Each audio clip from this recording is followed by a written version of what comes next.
그 나라를 제대로 알고 싶으면 로컬 푸드를 먹어보라는 소리가 있죠. 그 중에서 꼭 필수 요소로 꼽히는 것이 바로 길거리 음식들인데요. 길거리 음식이야말로 그 나라의 정서를 가장 가깝게 느낄 수 있는 방편 중에 하나이기 때문이죠. 그런데 이런 길거리 음식으로 유명한 인도네시아에서 느닷없이 한식이 로컬 푸드로 둔갑해 화제가 되고 있었습니다.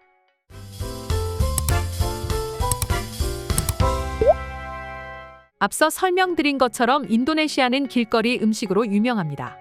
역사적으로는 제국주의 침략의 영향으로 여러 가지 종류의 향신료를 사용하는 나라이기도 하고 375곳의 도시에서 나오는 풍부한 식재료를 바탕으로 각각 다른 요리 방식과 풍습이 존재합니다. 때문에 맛있고 특이한 요리가 많으며 현지인들뿐만 아니라 많은 외국인 관광객들이 인도네시아에서 길거리 음식을 즐겼었죠. 그러나 지금도 수많은 관광객들이 찾는 한국의 길거리 음식과는 달리 요즘 인도네시아의 길거리 음식들은 점점 줄어들고 있는 추세였는데요. 실제로 인터넷 블로거의 리뷰글을 살펴보면 부정적인 글이 많았고 전염병 이후에는 인도네시아 현지인들 외에는 길거리 음식을 먹는 사람들을 찾아볼 수 없다는 말들이 많았습니다. 이렇게 된 데에는 몇 가지의 이유가 있습니다. 우선 무더운 도시의 길거리에서 요리를 하다 보니 재료들이 빨리 상하며 그로 인해 배탈을 일으키는 경우가 많았습니다. 또한 접시와 포크 등의 식기들을 깨끗이 씻지 않은 상태로 재활용의 논란을 불러일으키기도 했었죠. 게다가 음식의 재료들이 어디서 나오는지도 모르며 관리가 되지 않아 체계적인 시스템을 구축하지 못했습니다. 이러한 이유들로 점점 사라져가던 인도네시아의 길거리 음식이 뜻밖에도 한국의 도움으로 인해 숨통이 트이고 있다 하는데요. 바로 한식을 접목한 길거리 음식이 큰 유행처럼 번지기 시작한 것입니다. 최근 여러 SNS를 통해서도 화제가 되고 있는 아얌이라는 음식이 그 주인공인데요. 원래 아얌은 인도네시아어로 닭을 의미하는 말로 종교적인 이유로 돼지고기나 소고기를 잘 먹지 않는 인도네시아인들 사이에선 이 아얌이 들어간 음식들은 필수로 여겨지고 있습니다. 아얌고랭이나 부부르 아얌 등 그 종류도 매우 다양하죠. 때문에 길거리에서도 이 아얌이 들어간 음식들을 쉽게 찾아볼 수 있습니다. 그런데 최근 인도네시아의 길거리 음식을 판매하는 가게에는 이러한 메뉴판을 쉽게 찾아볼 수 있었습니다. 바로 아얌 삼양이라는 메뉴였는데요. 여러분도 눈치를 채셨겠지만 여기서 나오는 삼양은 바로 한국의 대표 라면 기업 삼양식품을 뜻하는 말입니다. 그리고 아얌 삼양은 그중 불닭볶음면을 이용한 길거리 음식이었죠. 만드는 방법 또한 특별했습니다. 우선 야채와 계란 등을 풀어 잘 삶은 면발에 입힙니다. 거기에 얇은 반죽을 튀겨 그 위에 잘 섞은 면발소를 넣는데요. 한국으로 치면 전병과도 굉장히 유사한 모습이었습니다.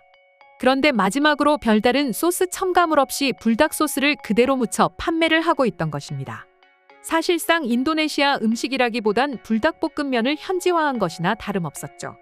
누구로부터 시작이 되었는지는 정확히 알 수 없지만 이후 아얌 삼양은 현지인들뿐만 아니라 외국인 관광객의 입맛까지 사로잡으며 죽어가던 인도네시아 길거리 음식 시장에 큰 영향을 끼치기 시작했습니다. 아얌 삼양을 직접 먹어보았다던 한 외국인은 딱히 길거리 음식에 관심이 없어 그냥 지나가는데 평소 한국에서 즐겨 먹던 불닭 냄새가 나서 먹게 되었습니다.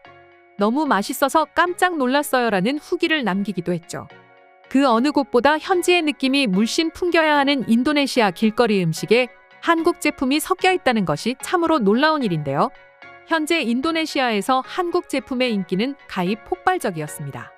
그중 불닭볶음면의 경우 인도네시아 현지인들에게 국민라면 취급까지 받을 정도였는데요. 실제로 삼양식품의 수출용 불닭볶음면은 지난 2014년 한국이슬람연맹에 이어 2017년 9월 인도네시아 울라마 협의회 할랄 인증을 취득하기도 했습니다. 더불어 최근 삼양식품은 하바네로 라임 불닭볶음면을 출시하며 무슬림 시장에서 많은 관심을 받고 있었습니다.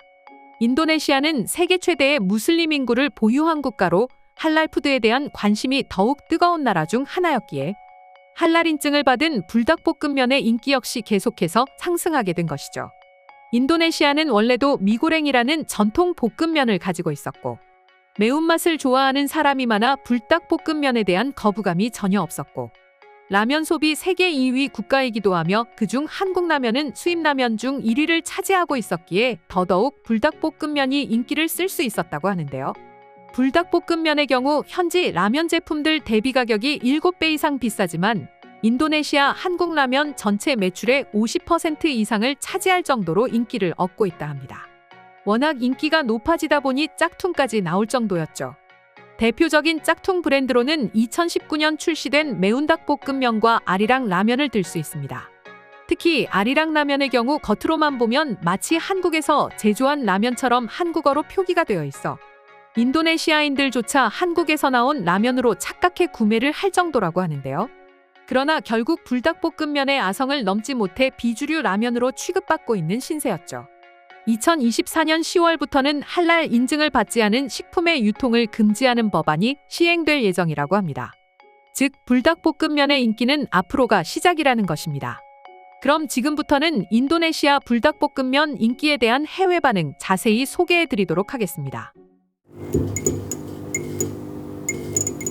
근데 인도네시아 야시장뿐만 아니라 이미 우리나라에도 한국 길거리 음식이 엄청 많아졌어. 토스트나 한국식 핫도그는 지금도 엄청난 인기다. 반대로 한국에서는 길거리 음식이 점점 사라지고 있다는 게 조금 안타까워. 솔직히 맛있기도 하지만 일단 위생적이라서 좋아. 한국의 길거리 음식점들은 깔끔한 것이 눈에 보여. 모두가 위생장갑도 사용하고 있지. 요즘 위생 때문에 인도네시아에 갔을 때 길거리 음식을 일부러 먹지 않았는데 저게 있는 줄 알았다면 한 번은 먹었을 것 같아. 완전 맛있어 보이는데? 그래도 전 찝찝해서 안 먹을 것 같아요. 한국인이 만든 거면 또 모르겠지만요. 이름이 뻔뻔한 거 아냐? 아얌은 닭고기가 들어가야 하는데 불닭볶음면은 불닭맛 라면일 뿐이다. 한식의 인기를 이용해 비싼 값에 팔려는 목적이 좀 있어 보여. 실제로 불닭볶음면은 인도네시아에서 비싼 이미지라 저렇게 소분해서 팔아도 사람들이 위화감 없이 비싸게 사 먹을 것 같긴 하네요. 그리고 불닭 소스에 중독되면 돈이 얼마든 사 먹게 될 겁니다. 한국인들보다 한국 라면을 좋아하니 저런 음식도 나오는 거겠지. 한국 입장에서도 홍보 차원으로 나쁘지 않을 것 같은데? 매운 걸 잘 먹지 못하지만 한국의 불닭볶음면은 인정이다. 내가 아는 라면 중에 제일 매운데 제일 맛있는 라면이기도 하지. 계란과 섞어 먹으면 매운맛이 중화돼서 괜찮아. 살짝 두려운데?